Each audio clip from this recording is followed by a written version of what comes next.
Harding, and I'm the VP of Programs here at NCAFA and also the Chair of the Disciplinary Committee.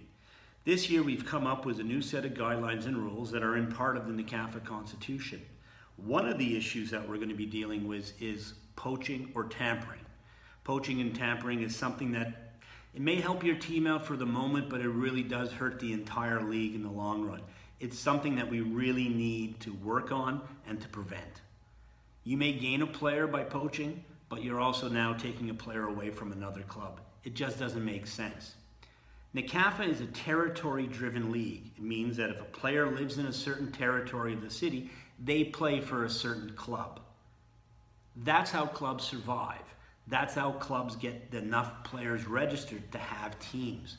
We can't have coaches going around taking players from other teams, other territories, and trying to build a better team of their own.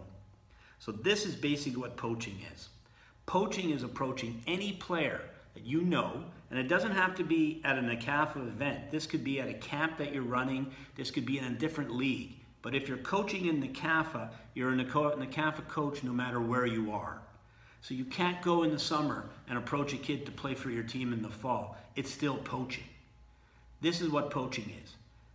If you go up to a player and you start talking to them about playing for your team, and they identify themselves of having played for a previous NCAFA team, or through conversation you find out that they reside in a different territory, this is what you have to do. You have to wish them well with the club they played for last year, or you have to tell them that if they want to play in the fall, they've got to go sign up with that team in that territory.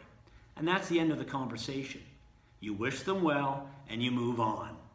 It's not easy to do sometimes, but you're just going to have to do it, because any additional conversations after that self-identification by the player could result in you having to sit in front of a disciplinary committee, and you could end up being suspended for an entire year.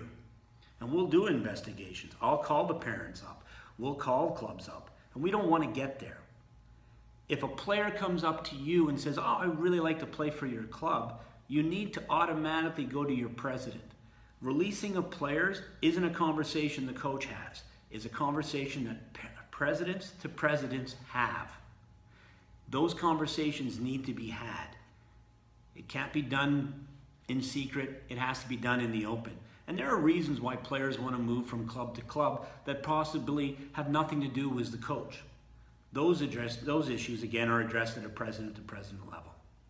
So getting back to the original point, if a player self-identifies as having been part of another organization last year, the conversation basically ends.